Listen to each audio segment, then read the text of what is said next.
Vicky Corp, who's responsible for our BTEC Sport course as well. Tonight we're here to answer questions. Basically, I can see a couple of people have already typed stuff in, which is great. And really the focus will be for us to just work through and answer these questions, and myself or Vicky will do that. So as you can see on the screen, anything to do with BTEC Sport or A-level PE, or there's a few other things that we are responsible for in our department, such as we've got a sports leadership program, and then lots of sort of enrichment sport through the teams and our physical activity enrichment program and the role of sporting excellence. So I can see there's loads of questions coming in. So between myself and Vicky, we'll start working through them. So I can see Mariana has asked the first question, probably the most important one, which is what's the difference between BTEC Sport and A-level PE. So I'll just give a quick overview of A-level PE, and then perhaps Vicky can talk about the BTEC, so you guys will get a good understanding of the difference between the two courses. So the A-level PE is really building on GCSE PE. It's largely speaking an examination based course, so 70% of it is exams. So students will do 3 exams, one in physiology of sport, one in psychology of sport, and one in sociology of sport. They do those at the end of the 2 years, and that accounts for 70% of their grade. So largely speaking, the lessons are theoretical lessons building up towards those exams at the end of the academic or the end of the 2 academic years. The other 30% of the course is non-exam assessment. So 15% of that is a spoken assessment where the students have to watch a performance and analyze it and then give a verbal response to what they've seen. And the other 15% is practical performance. So we have to assess the student's ability in one sport, right? So they choose their preferred sport, and we assess them over the course of the 2 years on how effective they can perform in a full competitive scenario. So largely speaking, there's quite a bit of science in there, a lot of anatomy and physiology and biomechanics, as well as some sports psychology. So quite a bit of sort of science-based, as well as the more sociological and sort of contemporary issues within sport in terms of the theory side of things. So that's the assessment, broadly speaking, and what you would be studying. Vicky, do you want to give a quick overview of BTEC? Yeah, so with the BTEC Sport, there are no exams, so it's 100% coursework based, and the emphasis is on coaching ability. So whereas the A-level is about the student's practical performance in a sport, with the BTEC Sport course, it's all about really their ability in coaching. And 50% of the qualification is based on their coaching ability, and that's practically assessed. And then there are further units really related to the industry of sport, and we have, for example, a unit called Careers in the Sport and Active Leisure Industry, where jobs and the whole structure of the industry is looked at, and that's assessed through coursework. So with a diploma, 50% is coaching, and then 50% is theory. There are more units on the diploma than the extended certificate, but both courses are 100% coursework. There are no exams, and both courses are 50% practical, and that practical is from the coaching unit called Unit C1, Developing Coaching Skills.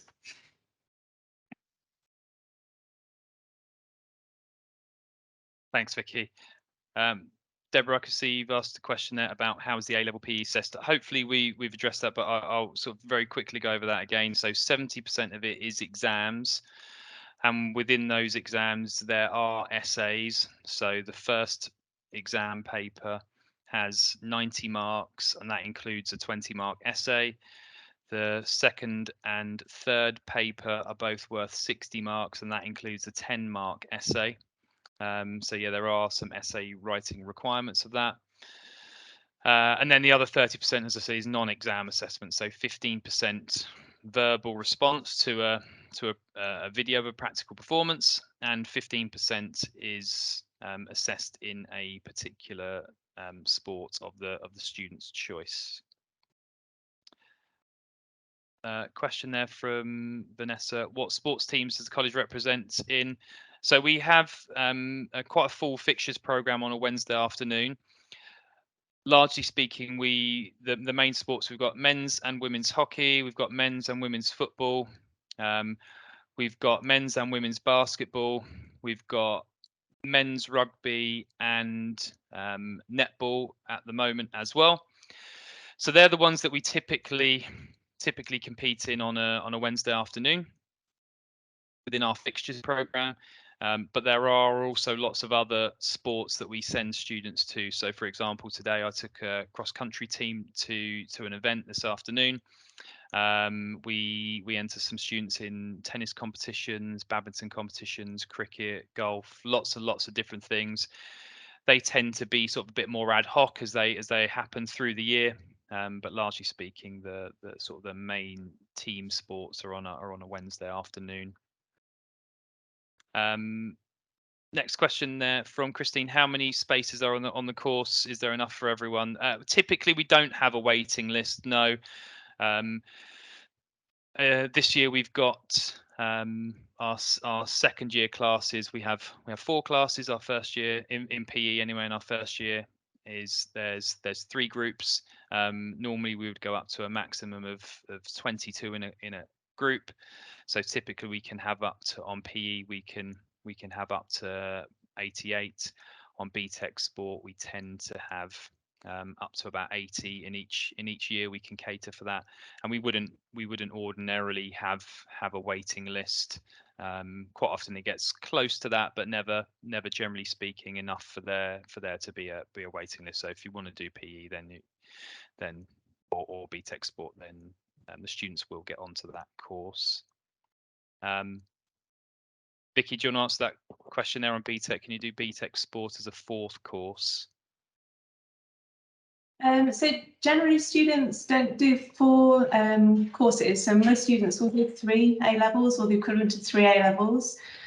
So the answer to that really is no, because we don't really do 4 subjects. The way the BTEC is structured though is that you can either do a diploma or an extended certificate, and the diploma is worth 2 A-levels and the extended certificate is worth 1 A-level. So with the extended certificate, you would have 2 other subjects with that, so that would make up your 3. And then with a diploma, that would make up 2 subjects, and then you take an additional A-level with that. So you'd always do 3. Some students who have exceptional ability and get fantastic GCSE results, maybe have 9s across the board, then it might be the case that they can do a 4th A-level, and at that point it would be looked at as to whether a BTEC Sport would be suitable. But generally 3 A-levels or 3 subjects or equivalent to 3 A-levels is what most students will study here. I hope that's answered your question, Harry. Yeah, Vicky, there's another BTEC Sport question there. What does the sports coaching and development link better to? Is it psychology or applied science? Have you got any thoughts on that? Well, they link equally as well, so it depends what you want to go on to do after, really. If you want to do something like sports science, then the applied science might be very good. But if you wanted to go off and do sports psychology at degree level, then psychology is going to be an excellent choice. If you do the single sport, you could actually do both. You could do extended sport, psychology and science. You could actually do the 3. So I would just say it depends on what you're going on to do after you've done your A-levels as to which one is better. They both go really well. And we have a number of students who do BTEC Sport and psychology and BTEC Sport and science. Thanks, Vicky. Anya's got a question there. How much biology is there in the theory? I'll answer that from an A-level PE perspective. Essentially, there's one examination unit which is physiological factors that affect sports. That's worth 30% of the student's grade. Within that's broken down into 3 sections. So there's an anatomy and physiology section, which is essentially human biology. And that is 1/3 of that paper. So effectively, it's 10% of the grade.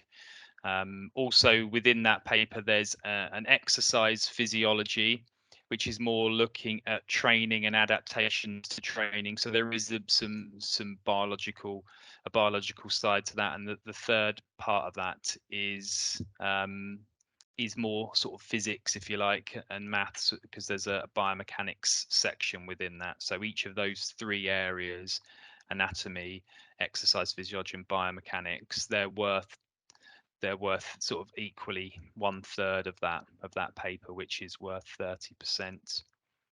Vicky, was a bit of anatomy on the BTEC. Do you want to make reference to that? Yes, on the BTEC Sport diploma, there is a unit called Anatomy and Physiology. So the biology would come into that area, and that comes into the second year, and that's one unit. And it's very similar to the anatomy and physiology that's done in the first year of the PE course. If you're doing the extended certificate, there is a small amount of anatomy and physiology when you do the unit that's called Health, Wellbeing and Sport. Other than that, then none at all. So really the only biology you get in BTEC Sport is on the diploma course, and that's all anatomy and physiology based. Thanks, Vicky. Vanessa's got a question there. Would you recommend A-level PE or A-level biology alongside BTEC Sport, or is it individual choice? Any pros to doing A-level PE and BTEC Sport? So yeah, we do get students that do both.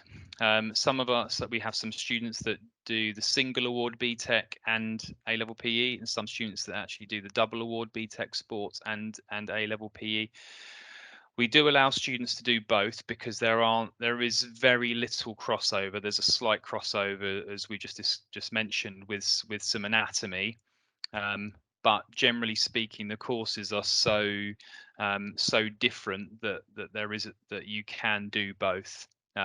So students that do both would, especially if they do the double BTEC and A-level PE, that would be their whole study program, would be sports. So yeah, there is a benefit to doing that if it's a student who really only wants to focus on sports and is very driven in that particular field and is looking to carry that on at university or into employment, then there's a good reason to do that, because the courses are so different.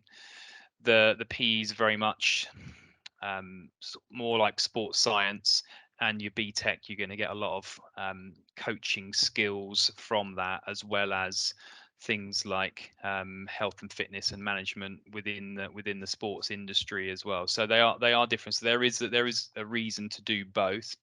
Obviously, we would want a student to be really confident that that's the field that they are interested in if they're going to go down that route.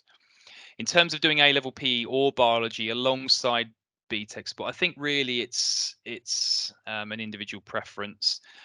Obviously, A-level PE has some anatomy and physiology within it, but lots of other areas. So if a student really wants to do really focus on the biology, and biology isn't just human biology, then they would then obviously that would be preferable for them to do that rather than the A-level PE.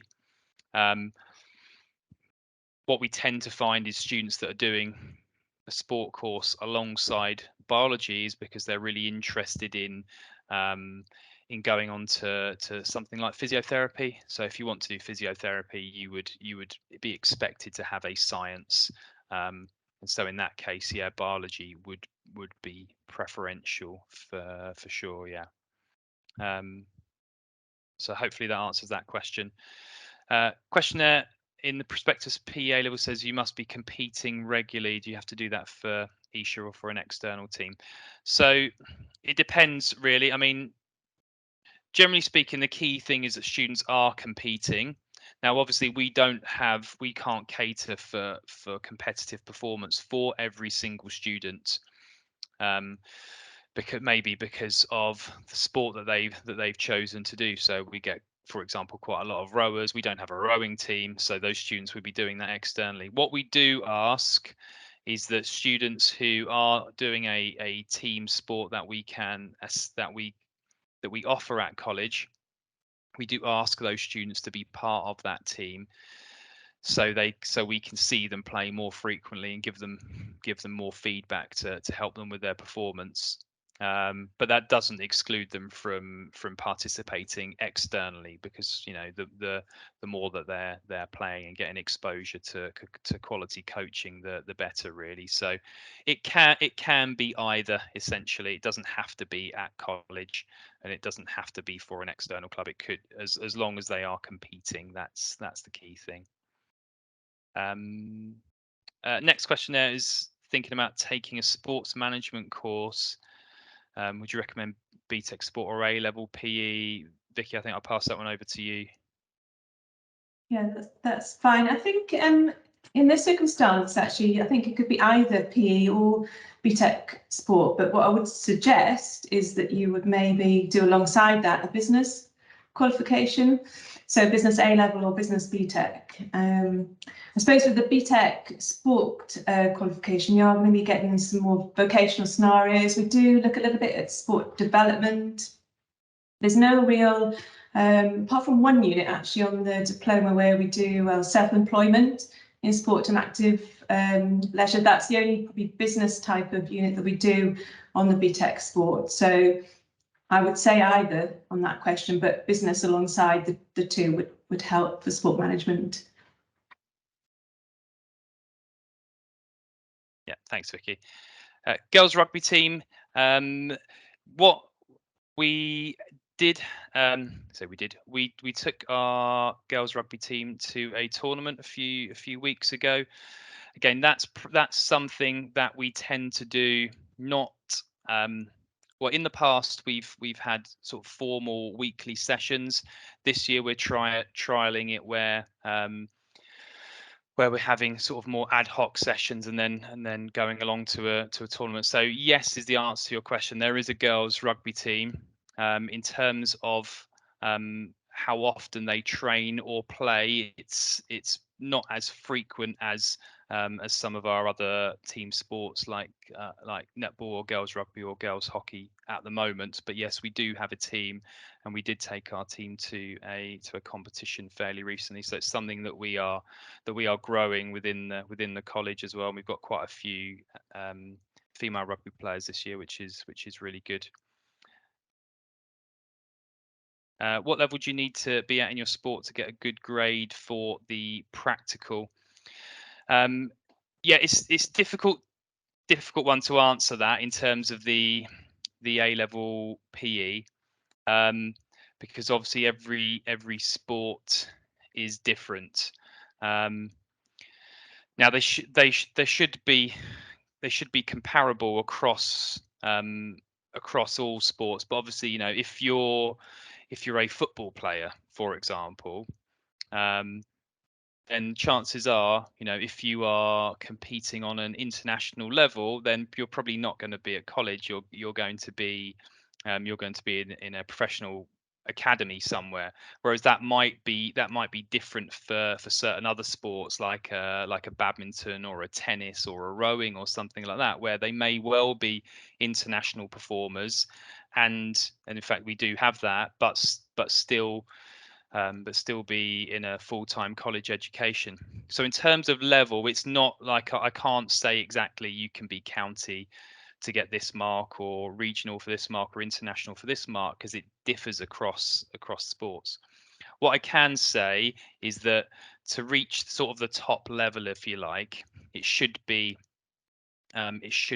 comparable across all sports. So in terms of sort of relative level. So for example, what we do is we make sure that we moderate across sports. So if we're going to give someone 25 out of 30 in football, then that would be the same in rugby. So I guess one obvious example I could say is in athletics. For a male student, you'd have to get full marks. You'd have to run about 100 meters in about 11 seconds, which is very, very quick.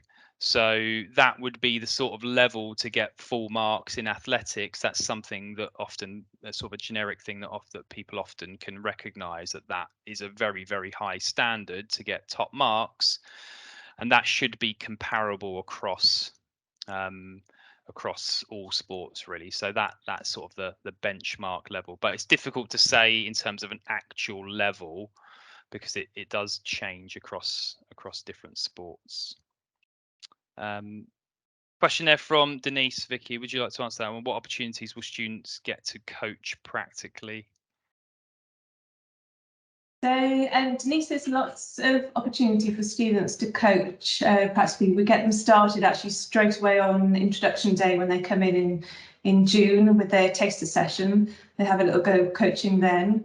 And then when they start in September, basically 50% of their lessons is coaching. So for the extended certificate students, that means 2 out of the 4 lessons, they'll be doing practical coaching. And then for the diploma students, 4 out of their 8 lessons a week will be coaching. And initially, they'll join up with another group and they'll coach each other, or they'll coach in pairs, in small groups. When we start going on to practically assess their coaching, they then coach an entire group on their own, but they do that after they've had quite a lot of practice for half of the year. Then in the second year, when they go out to do the unit that's called Applied Coaching Skills, at that point they will find a placement for 6 weeks. They do 1 session over 6 weeks, it's just an hour, so they don't go out for the whole time. And then they will do their own coaching outside in the community. So there's quite a lot of opportunity. Also, as well as their BTEC Sport course, they can also do the Sports Leaders Award in the first year, and that's an additional coaching qualification, and that's over 1 period a week. And then in the second year, they can do the High Sports Leaders Award, which is 2 periods a week, and again that's coaching. So there's lots of opportunities. They will build up their skills to begin with in the lessons, and then they'll have their assessment after they've done that. So hopefully that's answered your question, Denise. Thanks, Vicky. There's another question about girls rugby. Yes, we do have some girls rugby provision. It tends to be when competitions arrive, we will do a few training sessions and then take students to those competitions. And we did one fairly recently, actually. So yeah, we do have some girls rugby. Can you be part of more than one sports team? Generally speaking, I would say no, because they all tend to happen at the same time in terms of when the fixtures are. Normally our fixtures program is a Wednesday afternoon, so there are a couple of exceptions to that. So women's basketball tends to be a slightly different time, but what sometimes we do get is students who are, say, good football players and good hockey players, for example.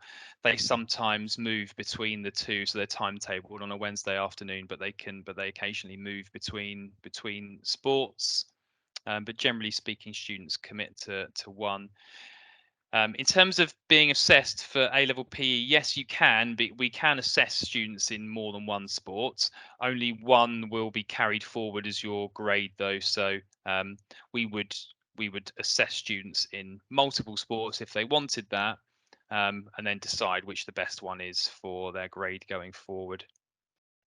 Required grades to take A-level PE are the college expectations. Students have 5 passes at GCSE, so 4 and above. For A-level PE, we would expect students to have passed science and English. Ideally, we'd want students to pass maths as well. But of course, if they've studied A-level PE, GCSE PE, or a level 2 BTEC in sport, we would have expected them to pass that as well. Vicky, do you want to answer the next one? Can you just do the BTEC and not take any other courses? Not recommended, and not really, because the diploma is just worth 2 A levels. So you would need to take on either another BTEC extended certificate or an A level in order to get you up to a 3 A level program. So the only time, and it doesn't happen that often, is if maybe a student has come and they've got their 5 GCSEs, but they haven't passed their maths, their English, or their science. And under those circumstances, but this is quite rare, a student might do the National Diploma in Sport, and then they'll have resit lessons then for their maths, their English, and their science. But generally no, because the National Diploma is worth only 2 A levels, another another subject needs to go alongside that, and that could be a BTEC or an A-level. Thanks, Vicky. Next couple for you, I think, as well. Male female ratio in the groups. Yeah. So I saw that question and I was having to think about it. This really varies every year. But this year, the first years, we have roughly 80% boys, 20% girls. That's just a very estimate. That's on the diploma. Last year's cohort that went through in the second year, it was 50-50. So it's up and down. I can't really say in general terms. And also it varies as well in the extended certificates on that course. I think this year it's a little bit more even, 50-50 girls, boys. But previous years, it's been, more boys than girls. I don't think we've ever had a year where it's been more girls than boys.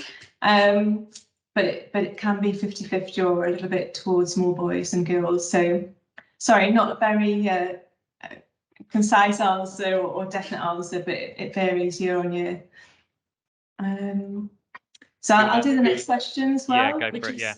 Is BTEC Sport a lot more work than the two A-levels? So if you're doing the diploma in sport, then that is with the two A-levels, but you have 8 lessons worth as well. But also if you're doing the A-level, which is one PE A-level, then you'll have additional 2 subjects. So in terms of the workload is roughly the same, because you're going to be doing 3. If you're doing the extended certificate in sport, which is worth 1 A-level, then the workload is the same, but it's just different. So with the BTEC Sport, it's more coursework and it's spread out over the year. Whereas with the A-level, you have your exam at the end of the 2 years. So it's just a different way of working. But I would say the workload is the same for each A-level that you're studying. Thanks, Vicky. Okay. I'll have a look at the next couple there. Is being part of the rugby team count as a sport for BTEC coaching? Not necessarily, no, because obviously if you're in the rugby team, that's you're playing rather than coaching. So you would need to do some coaching in lessons or externally as well. There's another question about that I'll answer in a second. So no is the answer to that. Competitive dance for A-level PE, yes, you can be assessed in dance. There's a whole different range of dances, whether it's contemporary or tap or ballet, but yes, you can be assessed in dance for A-level PE. Within sports coaching, are you assessed on external coaching? Vicky, do you want to answer that one? Yeah, so in the first year, which is the applied coaching, developing coaching skills, then you coach other students within the college, and then in the second year you do go out on a placement, and you have one session a week over 6 weeks, and that is external coaching, but that's kind of very much coordinated, by the course and the department, and we come out and visit. So that's what you're assessed on. If you're doing other coaching independently, in your own time or as a part of a job, then that wouldn't be assessed. It would just be the 6 sessions that you would do when we come out and observe, or when we get you to video the session. Okay. Thanks, Vicky. There's another question a bit later on there from Dan about who do we coach. I think you've probably just answered that, but just to reiterate, in the first year, you're probably going to coach other students at college.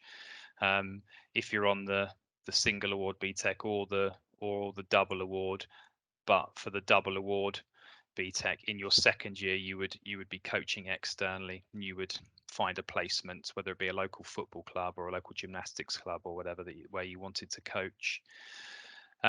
Neil, do we offer gymnastics as an option within A-level PE? I mean, we don't have a gymnastics team as such, but students, yes, can be assessed in gymnastics, and they have to show us evidence of 2 events, so they could do floor and vault, or for example. But yeah, you can be assessed in gymnastics.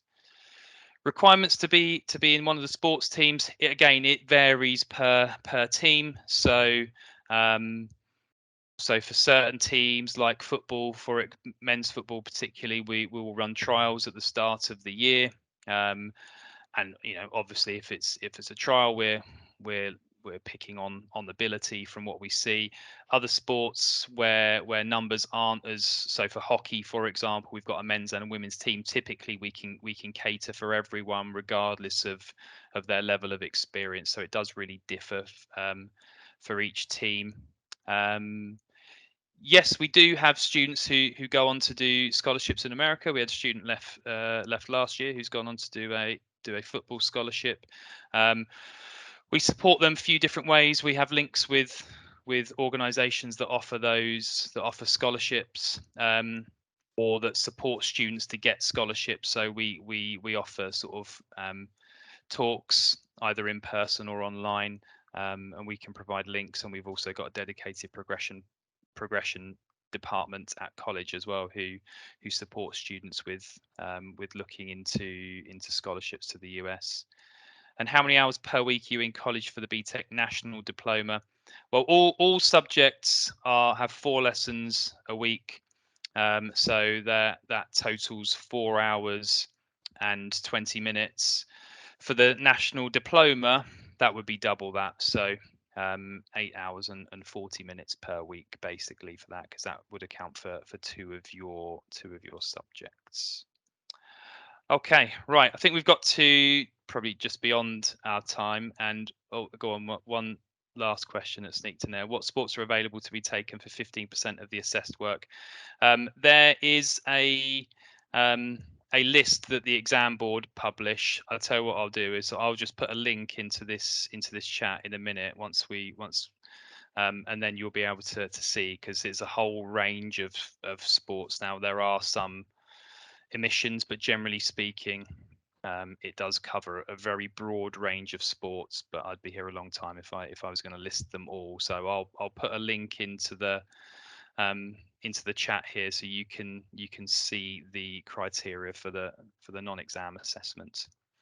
Okay, if anyone's got any questions that you didn't get to ask today, I'll just put my email address in here as well, so feel free to contact me if you wish to. I'll just pop that link in there in a second. But other than that, thank you for joining us and for asking your questions this evening.